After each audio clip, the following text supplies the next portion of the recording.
welcome to the world of tanks with UngainlyTitan. And last week I put out a video where I asked people's opinion on the recent changes to the mechanics, the experimentation with mechanics that Wargaming conducted, and what do people think of them. I also kicked off a thread on the forums on the same topic, and I'm surprised by the amount of people that basically didn't notice the difference or didn't feel that there was any improvement,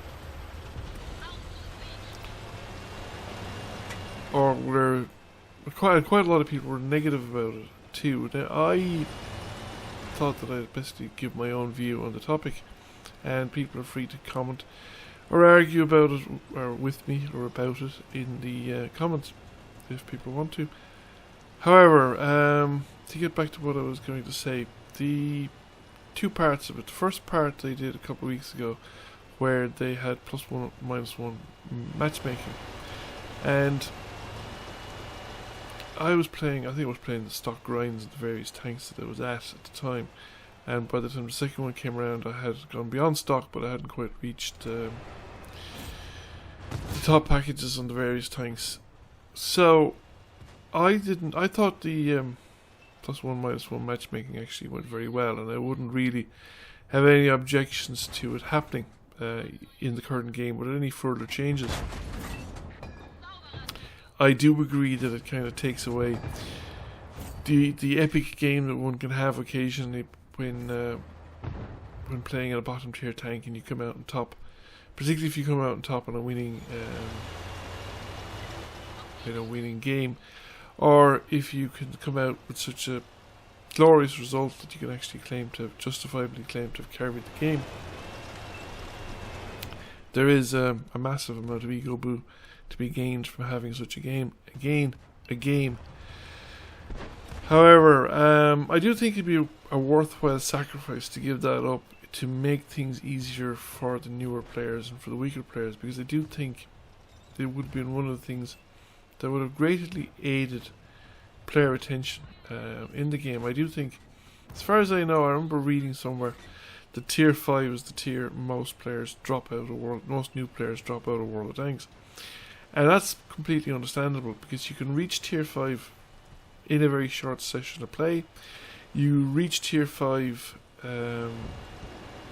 it's the first time the grind becomes significant. You're not going to grind through Tier 5 in a session. Certainly not if you're a beginning player. You're also the first time you're going to, even when you complete the Tier 5 grind, you're very likely, if you're a new player, to not have the silver to buy a Tier 6 tank.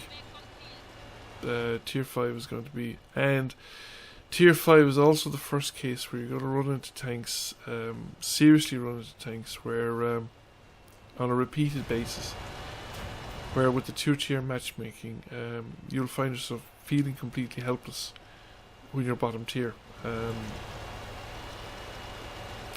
So imagine you're in a stock KV1 and you're up against, for the first time ever, against a Tiger or a Tiger P.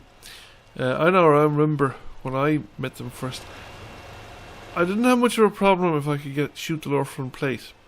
I remember that much. But if I had to shoot the upper hull, or I was trying to snipe the commander's hatches, then I felt really helpless against these tanks. I didn't really know about the weak spots on the upper hull or the flat bit at the end of the slope on the front glacis. I would try and shoot from machine gun ports and stuff like that, but on some tanks there weren't weak spots depending on the tank. So these sort of things gave me immense amounts of trouble at the time, and they were utterly terrifying tanks to be up against, and you were up against guns that had trouble with them. And it was a big shock, and you're not terribly good at making money or anything like that at that level. So that's and you're coming in probably with the tank without tank mastery and no skills. And tank mastery and skills make a considerable difference, because your Tiger has probably, whatever it is, 8-second reload or something like that. I'm not too sure off the top of my head. But if you have rammers and brothers in arms, or whatever, you might have that down to 10 seconds, or 6 seconds or something like that. Whereas The KV1, okay, it's probably got a 6-second base reload, but you're at you're at 25% off of 100% mastery, so you're operating on a negative number. You might be actually 8 seconds as well on your reload, because you won't have equipment, you don't know about it, or you don't know what equipment is appropriate, so you might not have a rammer, for instance. I know that I didn't at the start. I used to carry things like toolkits, and because I get tracked a lot, and I found the toolkit really helped because I didn't know about the repair skill, things like that.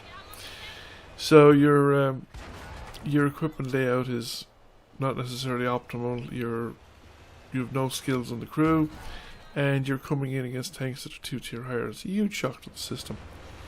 So the +1 -1 matchmaking would make a difference there. To those kind of players, it would make it a lot easier for them, and be still difficult. They still have an awful lot to learn, and there's still no, should we say, easy way of learning any of this stuff. But it'd be less difficult than it is.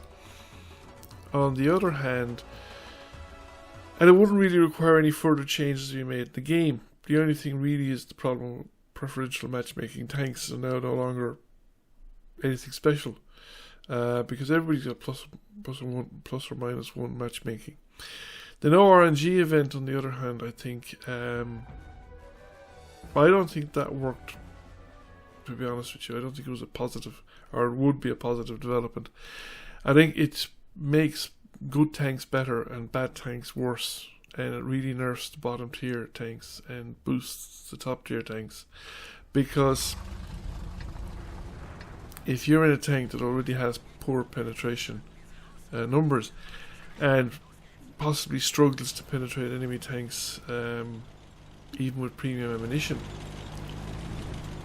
then say like the IS-6, or I think the Churchill 3 would be a case in point as well, but the Churchill 3 generally makes up for it by sheer volume of firepower putting out. The Excelsior would be another one. The gun penetration values aren't all that great. You just fire so much ammunition at the enemy that some of it gets through. But you're in that kind of a tank, and you are now in a position where there's no variation of the penetration values, and you find yourself, say, you're bottom tier or whatever, you're in a heavy tank, you're in the town, and somebody is at the corner and they're 2 tiers higher than you, and you can't penetrate their frontal armour at all. Well, after a couple of games, they'll realise that if they're up against a Churchill or whatever, they're in a Tiger, they can't be penetrated frontally, and they're just going to drive you down and out DPM you at that stage, because they're going to be doing, well, okay, they're not going to have the rate of fire, but they're going to bounce shots from you, most of your shots. You're not going to bounce anything from them, and you're dead. So you lose the effectiveness of those kind of tanks, and a lot of these tanks just become impossible to play, particularly if you're trying to grind through the line and you're trying to play through the stock guns, which are usually a level lower than the tier and are usually significantly worse than the top tier guns.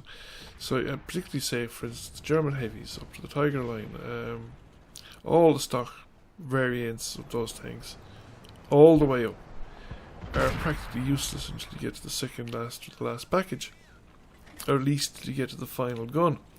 Once you get to the final gun, you usually have a gun that's competitive, but prior to that you have a gun that's generally not competitive, and you're relying on targeting weak spots and flanking.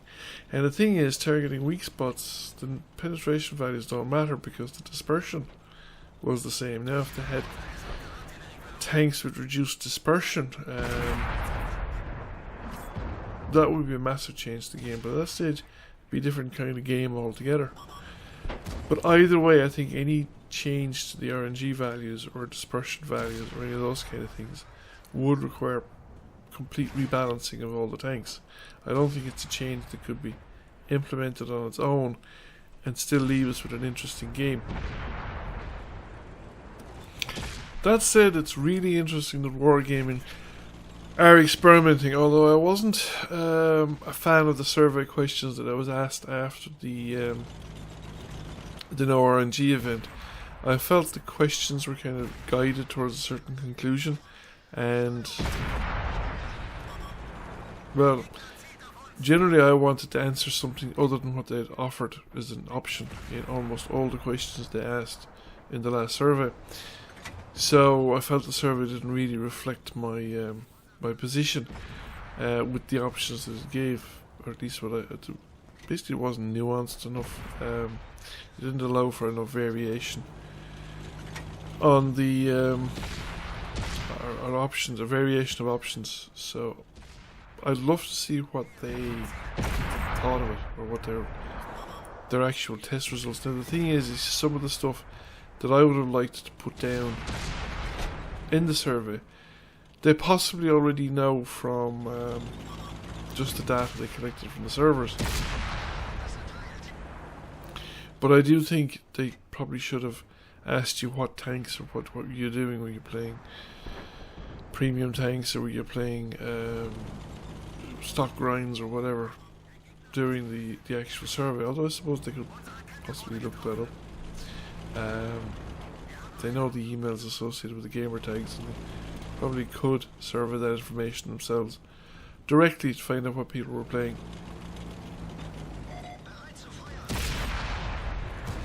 But overall, it's interesting that they're experimenting. Although I do think they left it a bit late. I think they'd have been better off if they did this a year or 2 years ago. Although, you know, better late than never, I suppose. But it's hard to see how they could re-inject enthusiasm in the gaming community, or re-attract a whole bunch of players again, freshen up this game and revive it, sort of get it growing again, because I have a feeling it's probably not growing on the server side, that this game is stagnant or in decline. Certainly there's a lot fewer people playing at the lower tiers, because I do notice that you would run into the situation where if you're in the lower tiers you can run into less than 15 by 15 matchmaking. I also noticed, for instance, on the Euro server, once you hit midnight, the queue times go up, and if you go into the past 1 o'clock in the morning, the matchmaker will drop you down into 7 versus 7 games and stuff like that, whereas it used not do that. You know, a couple of years ago it certainly wouldn't have to do that. In fact, I think the first time I came across that on a server I found myself playing North America West, and I'm not too sure why I was on North America West, because normally I leave it to auto and it normally goes to Europe. However, I think I've rambled on enough on this topic. I'd be certainly interested in hearing your people's opinions, and I'd be certainly looking forward to what else Wargaming does along these lines. It'd be interesting to see how this works out. Thank you for watching. I hope you enjoyed the video. If you did, give it a like and a share. It really helps the channel grow, and if you have not already done so, please subscribe to the channel. Hit the notification bell for notification of new videos, and I will catch you all again soon. Bye for now.